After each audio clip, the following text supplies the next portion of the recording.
ಈ ಜಗತ್ತಿನಲ್ಲಿ ಶತ್ರು ಯಾರು ಎಂದು ಕೇಳಿದರೆ ಬಹುತೇಕ ಜನ ಇನ್ನೊಬ್ಬರ ಹೆಸರನ್ನು ಹೇಳುತ್ತಾರೆ.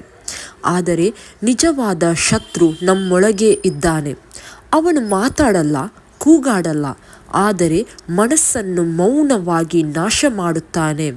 ಅವನ ಹೆಸರೇ ಅಸೂಯೆ. ಹಾಗಿದ್ದರೆ ಅಸೂಯೆ ಅಂದರೆ ಏನು? ಇನ್ನೊಬ್ಬನ ಯಶಸ್ಸನ್ನು ನೋಡಿದಾಗ, ಅವನ ಸಂತೋಷ ನಮ್ಮ ಕಣ್ಣಿಗೆ ಕಾಡಿದಾಗ, ಅವನ ಸಾಧನೆ ನಮ್ಮ ಮನಸ್ಸಿಗೆ ನೋವಾದಾಗ ಅಲ್ಲಿ ಹುಟ್ಟಿಕೊಳ್ಳುತ್ತದಲ್ಲ, ಅದುವೇ ಅಸೂಯೆ. ಇದು ದ್ವೇಷವಲ್ಲ, ಆದರೆ ದ್ವೇಷಕ್ಕೆ ದಾರಿ ಮಾಡಿಕೊಡುವಂತಹ ಭಾವನೆ. ಇದರ ಬಗ್ಗೆ ಒಂದು ಸಣ್ಣ ಕಥೆಯ ಮೂಲಕ ನಾವು ತಿಳಿದುಕೊಳ್ಳೋಣ. ಇದು ರಾಮ ಮತ್ತು ರವಿಯ ಕಥೆ. ಬಾಲ್ಯದಿಂದಲೂ ಅಣ್ಣ ತಮ್ಮಂದಿರಂತೆ ಬೆಳೆದವರು. ಒಂದೇ ಶಾಲೆ, ಒಂದೇ ಕನಸು, ಒಂದೇ ಗುರಿ ಇತ್ತು ಅವರಿಗೆ. ರವಿ ಓದಿನಲ್ಲಿ ಬುದ್ಧಿವಂತನಾಗಿದ್ದನು. ರಾಮನು ಒಬ್ಬ ಸಾಮಾನ್ಯ ವಿದ್ಯಾರ್ಥಿಯಾಗಿದ್ದನು. ಮೊದಲು ರಾಮನು ತನ್ನ ಗೆಳೆಯ ಬಗ್ಗೆ ಹೆಮ್ಮೆ ಪಡುತ್ತಿದ್ದನು. ಅವನು ನನ್ನ ಸ್ನೇಹಿತ ಅಂತ. ಆದರೆ ಸಮಯ ಬದಲಾಗುತ್ತಾ ಹೋದಂತೆ, ಪ್ರಶಂಸೆಗಳು ರವಿಗೆ ಮಾತ್ರ ಸಿಗುತ್ತಾ ಹೋದಂತೆ, ರಾಮನ ಮನಸ್ಸಿನಲ್ಲಿ ಪ್ರಶ್ನೆಗಳು ಹುಟ್ಟತೊಡಗಿದವು. ಯಾವ ಪ್ರಶ್ನೆಗಳು?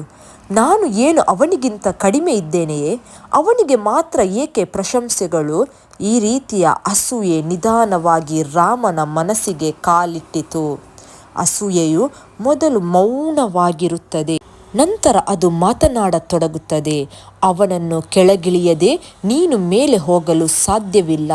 ಅವನ ಸೋಲೆ ನಿನ್ನ ಗೆಲುವು. ರಾಮನು ಬದಲಾಗತೊಡಗಿದ.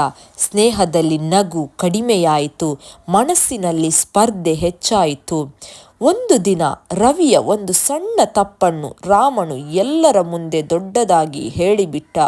ಎಲ್ಲರೂ ನಕ್ಕರು, ಆದರೆ ರವಿಯ ಕಣ್ಣುಗಳು ಮೌನವಾಗಿ ಅತ್ತವು. ಆ ಕ್ಷಣದಲ್ಲಿ ರಾಮನಿಗೆ ಗೆದ್ದ ಭಾವನೆ.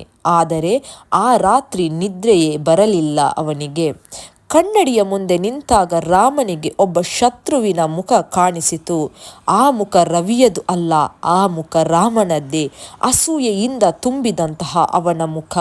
ಆ ಕ್ಷಣದಲ್ಲಿ ಅವನು ಅರಿತುಕೊಂಡ, ನಾನು ಸ್ನೇಹಿತನನ್ನು ಸೋಲಿಸಲಿಲ್ಲ, ನನ್ನ ಶಾಂತಿಯನ್ನು ಸೋಲಿಸಿದ್ದೇನೆ. ಅಸೂಯೆ ನಮ್ಮ ಶತ್ರುವಲ್ಲ, ಆದರೆ ಅದನ್ನು ಹಿಡಿದಿಟ್ಟುಕೊಂಡರೆ ಅದುವೇ ನಮ್ಮ ಶತ್ರುವಾಗುತ್ತದೆ. ಇನ್ನೊಬ್ಬರ ಬೆಳವಣಿಗೆ ನೋಡಿ ಕೋಪವಾಗುತ್ತಿದೆಯೇ?